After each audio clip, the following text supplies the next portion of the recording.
Okay, so one thing that you guys need to remember is that this tree manual, I'm going to call it manual, is meant to handle 3 different kinds of weapon. So, broadsword, spadroon, and saber.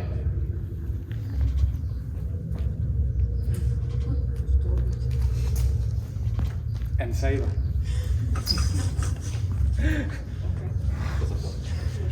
This of course means that the way in which we cut is going to be slightly different, at least with one sword, the broadsword.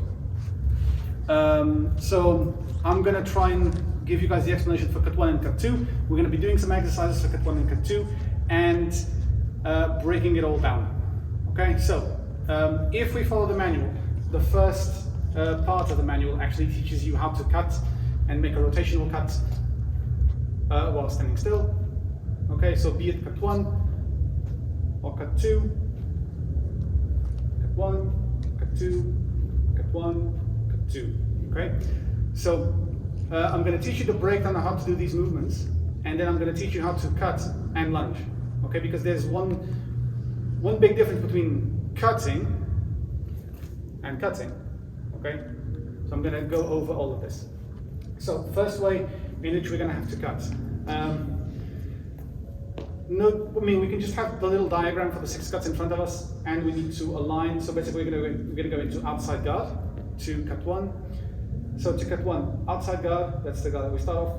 We rotate slightly to align our cut. Okay, there needs to be this movement here to align the cut. When we have our angle correct, then we fully extend the arm, and then from here we can see the back of our head, back of our hand actually, and then we swipe back up into guard. Okay, so outside guard, align the cut, extend, make the cut, and then to continue the moulinet or the cut itself, we just drop and go back into guard. Okay, so outside guard, align, extend, rotate until we can see the back of our hand, and then swap in front of us. Okay, so this is a good first exercise to get some ability on the wrist, because all of the cuts here in Sabre are going to come from the wrist. So if I say 1, 2, 3, 4, 5, 6, they all come from the wrist. So again, outside guard, align, cut, fully extend the arm, rotate and go back into guard, cut 1. So remember, cuts that are coming from the right side are going to be 1, 3 and 5, odd numbered cuts. Cuts 2, 4 and 6 are going to come from the inside line, from the left side. If I'm in front of you, outside guard, align the cut, drop the point, let it pass, and then go back into outside guard. Okay, questions regarding cut 1? We're going to do the exercise next. Okay? Yeah? Yep. You sure? Well then, I'll believe you. For cut 2, we're going to start off actually in inside guard. From inside guard, we're going to align the cut towards the outside this time. Extend the arm fully, drop the point, and have our hand face up, and then make sure to pass the tip of your sword close to your right here without actually cutting right here. And we go into an outside guard. So inside guard, align, cut, drop the point, let it pass, and go back into guard.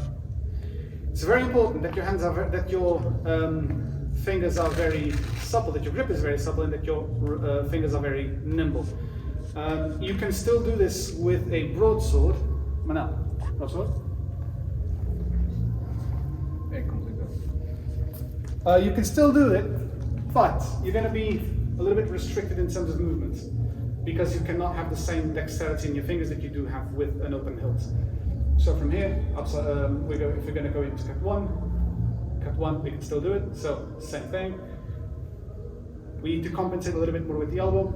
Cut 2, same thing. Align, cut, bring it back, cut. Again, there is a little part here where you actually expose the elbow, but then we rotate back to cover. Okay, inside guard, rotate, cut, and then we go back into guard. All right, makes sense? I'm going to do it in front of you. Thank you, Manel. So I'm doing this in front of you, same thing. Inside guard, align the cut, drop the point, let it pass your right here, and go back into guard. Again, I'm doing from the side.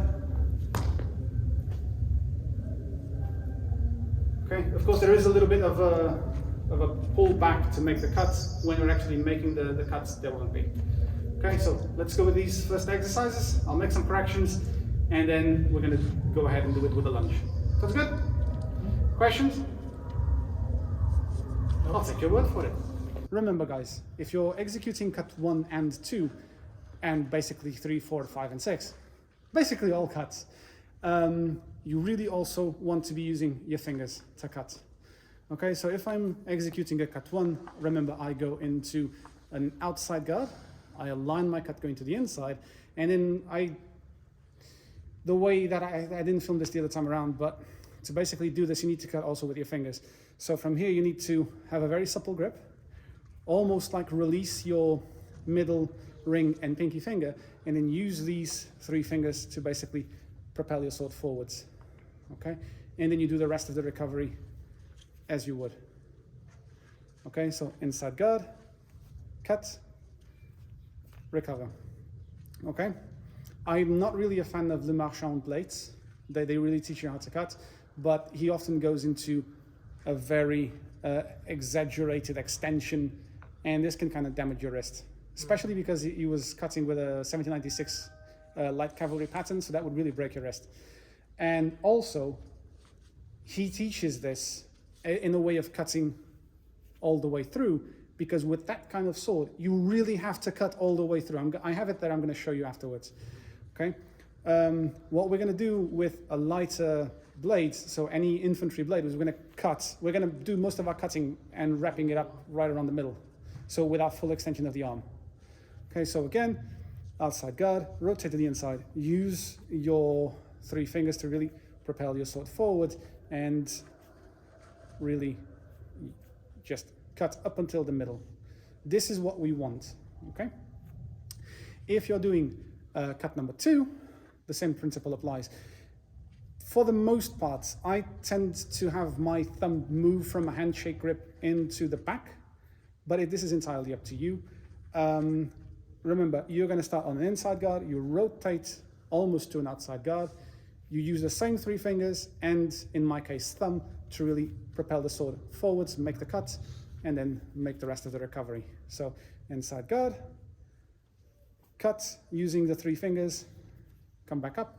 So again, inside guard, rotate, gentle grip with the middle pinky and ring, pinky, ring, and, oh my God, middle, ring, and pinky finger, and cut, and then recover. Okay? Make sense? Lovely. A few remarks regarding what I was saying before, and to add to that in future exercises. I know that we need to spot, otherwise we're going to be running out of time. So, first things first, remember, I only have 1 sword, so my sword needs to be my offense and my defense. So when I'm cutting, and remember, these are exercises for you to gain some wrist mobility more than actual proper cutting, but it still gives you a general idea of the principles of cutting. Okay, so if I'm in guard, I will align the cuts and put my hand in a position where I'm going to be more or less covered. Okay, from here then extend, and I make the cut, and I'm going to be covered by my hilt.